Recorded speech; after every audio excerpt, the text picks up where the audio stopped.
Oh, that's a fish. We got a fish. Nice one by the look of it. There you go. Absolute stunner. Look at that for a beauty. Hi, it's Constant Angler. You join me today doing a bit of mullet fishing. I'd like to tell you where I am, but I'm not going to hide it with the filming. If you work it out, you work it out.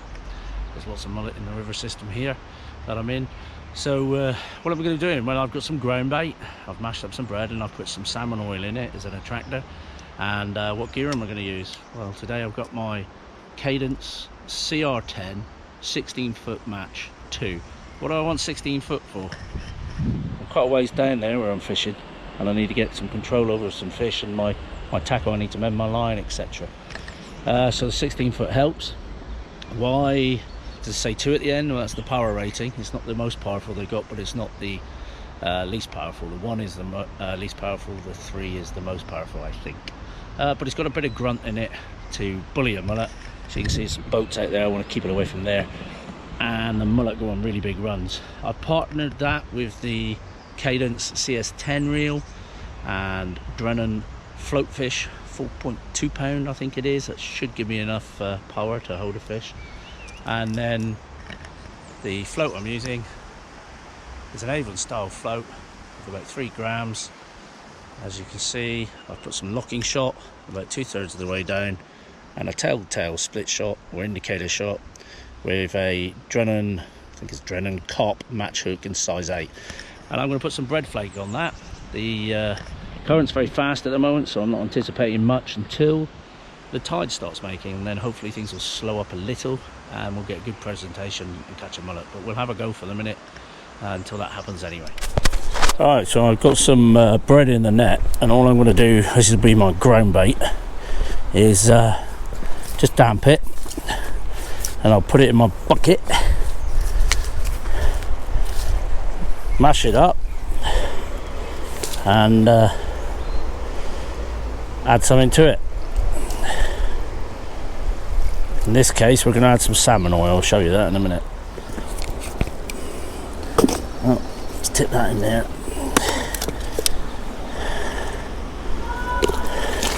Not too worried how wet it is. I want it to be a mash. If I was using a swim feeder or something and ledgering, that would be more critical. I'd want to liquidize the bread into crumb before it came. I wouldn't want all these big lumps that I might get now. Just going to take my time, mash it up. There's nothing but bread in there. I'll wipe my hands off afterwards. And just feed this little and often, or if I get a fish, if I can, whilst I'm playing it. So there's my ground bait, and here's what I'm going to stick in it. Smoked salmon oil. Never used it before, but oils work. I'll just put a little bit in there, and that'll just go all around that pool. I've got a spoon here, or ladle, whatever you want to call it. It's a spoon I call it, and I'm going to use that to throw out bait. So yeah, the spoon here will be like one of those dog ball throwers. I can just flick it a bit easier, save my arms a bit, and I don't have to put my hands in that smelly bait. Right, you clearly see the pool here now. Tide runs up, or current runs up this way, goes around up to here, and then back down there again. And then it keeps coming until the tide floods right up through. So what I want to do is throw it, in this case, if the tide's coming this way, down tide, so the tide's flooded that way. And then it will drag along here and fill this pool full of goodness. That's the plan anyway. And just fling it out there.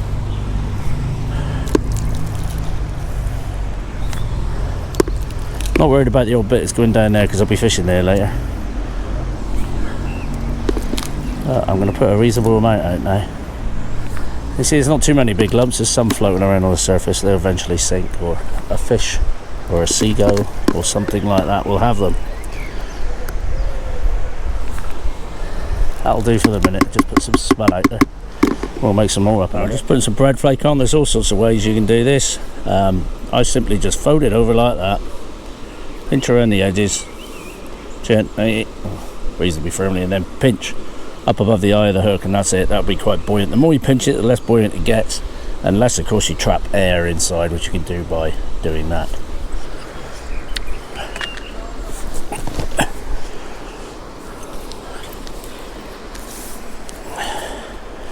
Well, very difficult to plumb the depth here because I'm not close enough to just hold it straight in the current, the float. So I've got a general idea. What I'm going to do is just flick it out with this on and see if it catches the bottom. If it starts tripping bottom, I'll just shallow up by an inch at a time, because I want it to just sort of just touch the bottom or be an inch off the bottom. It's generally what I find best. And I'm just going to flick it out and stop it before it's a deck and pull it to the line I want. And just see me mend my float here. I could sort of stand over there and get a run on it, which I might do. Every so often I'm doing that, maybe holding it back, just watching what it's doing. If it keeps jabbing under, that means it's catching the deck. But I'm going to just look. Oh, that's probably just hit the bottom. What I'll do is I'm just going to lengthen it a bit until I am tripping bottom, and then I'm going to shallow it up by an inch or so. You don't want it to, you don't mind it just tripping bottom in and out and your float dipping a bit, but you want to be able to discern between bites and your bait hitting the bottom. And it's really important, I've always found with mullet fishing, that you're down near the deck, either just tripping it or just above it. And as the tide comes in, you're on tidal venues, you're going to need to go deeper all the time, and it's really important to plumb. And there's mullet down there, I've just seen one flash down there, so we've got fish interested already. Quite a nice fish that as well. So let's go over here, take the net and get a run on it. He was in quite close, so that's good to see.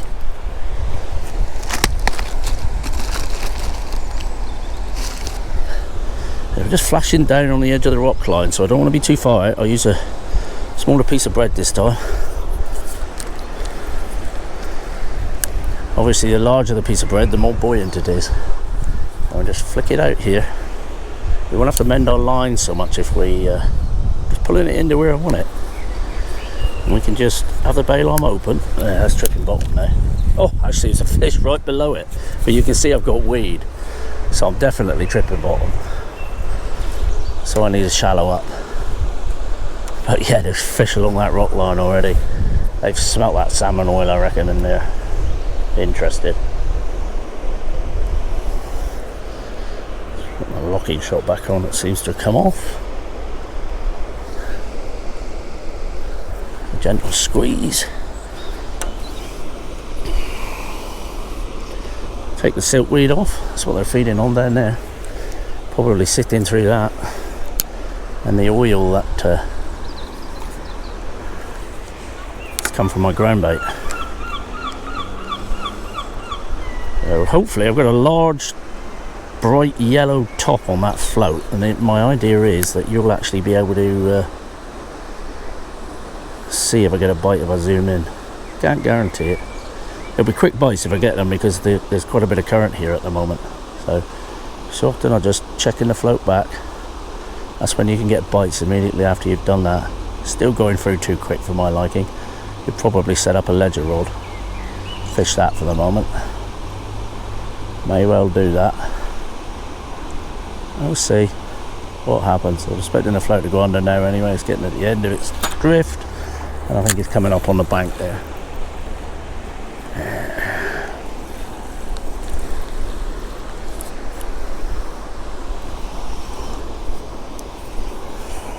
There's fish here, so that's a good sign.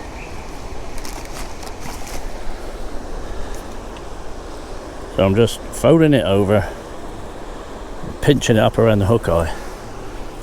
The more you play with it, the more dense it becomes, so the less buoyant. And just flick it out there.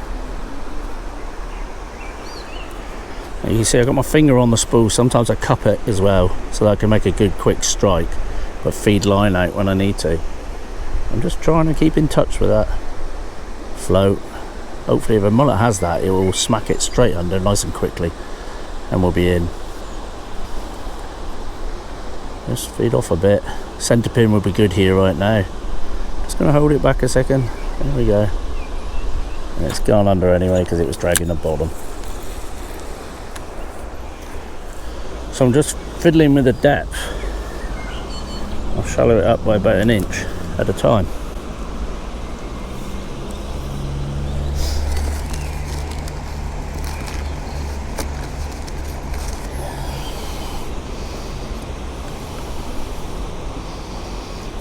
Smaller bait this time. You can get in their mouths a bit quicker. I mean, we're always after big mullet, but didn't do that very well, but I don't mind smaller mullet. Alright, let's just pull in under tripping bottom. The bite will be quite a good quick stab normally. And the line, yeah, it's just dragging under, you see, so we're still on the deck. So let's fish the line further out. We'll put some more ground bait in a second. Yeah, let's try that.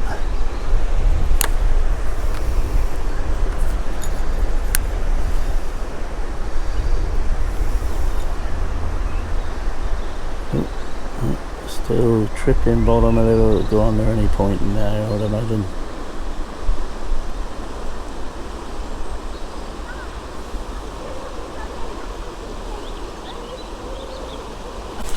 Oh, that's a fish. We got a fish. Nice one by the look of it. There you go. Absolute stunner. Look at that for a beauty. That is a good mullet. That is a good mullet. This is going to take some playing. He's shaking his head all the time. He's so feisty.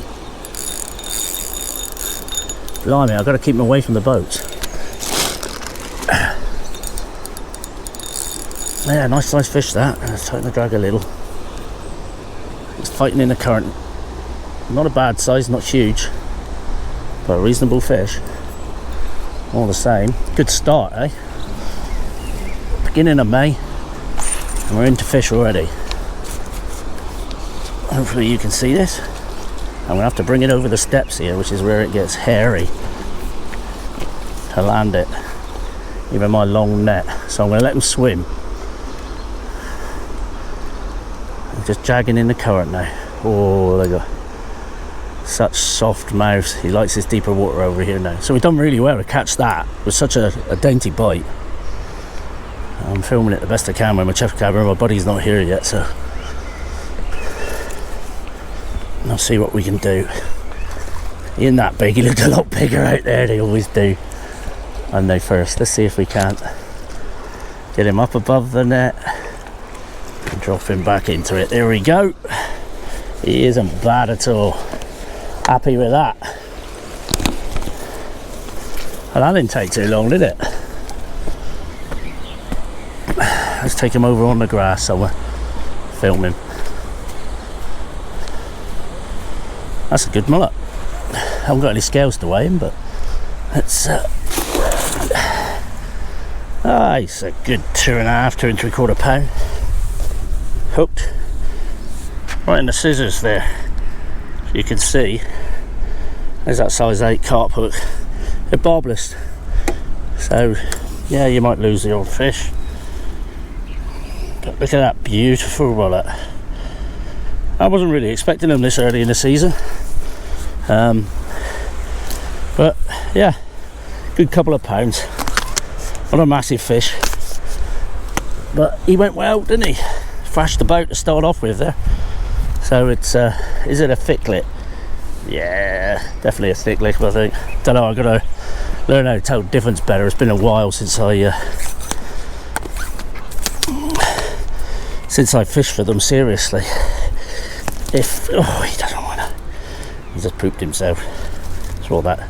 If you look at the underside of him there, that'll tell me if it's a thick lip or not. I think that's a thick lip.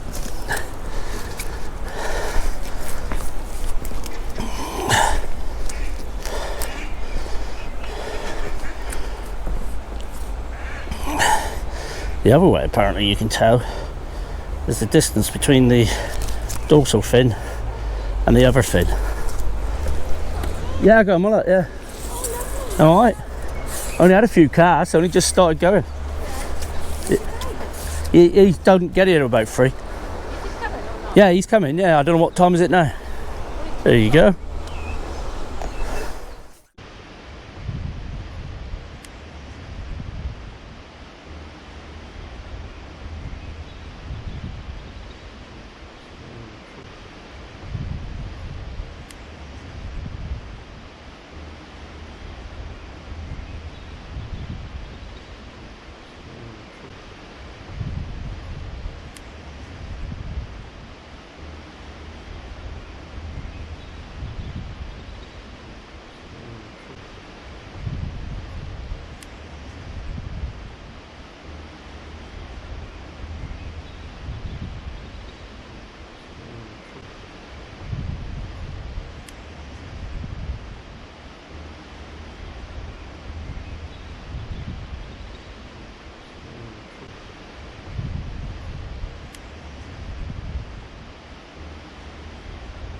number 2. If you walk him up, mate, we'll put him on the grass. He's about the same size. Beauty. Let's put him on that bit of grass over here. The little girls. Oh, you're right there. Don't want to knock you in. Right, let's have a proper look at this. Hooked in the top lip. That wasn't going anywhere, was it? And we'll just get that out of the way. He's not particularly big. Oh. He's lively though, isn't he? Yeah. There we go. He just went for it, that one, didn't he? Nice mullet of about a couple of pounds. There. I just knew it was. You can touch it if you want, but your hands will be smelly. It's up to you. No? Okay. Go on, just touch it there. It won't be too bad. It's slimy. There you Oh are. Slimy. Should we let him go now? Yeah. Let's make sure we're filming. There he goes. Fight another day and get bigger. Right, they've bites have stopped here. Their flow's slowed right up. That can be good, but more towards high tide, I find. So we're going to go find some more flow just above the river because it's reversed. What was this side is now that side, and that's where the fish are going to be sitting and their nose is facing up tide. So that's the plan. Catch you in a minute. So I've changed to an alloy stem stick float now. To give a bit more sensitivity. I'm fishing right in close here now. Hopefully you can see that. See what happens. So the float's just off the rod tip there now, trundling along nicely. So about where I had that last bite. If it is a decent sized mullet, it's going to zoom off.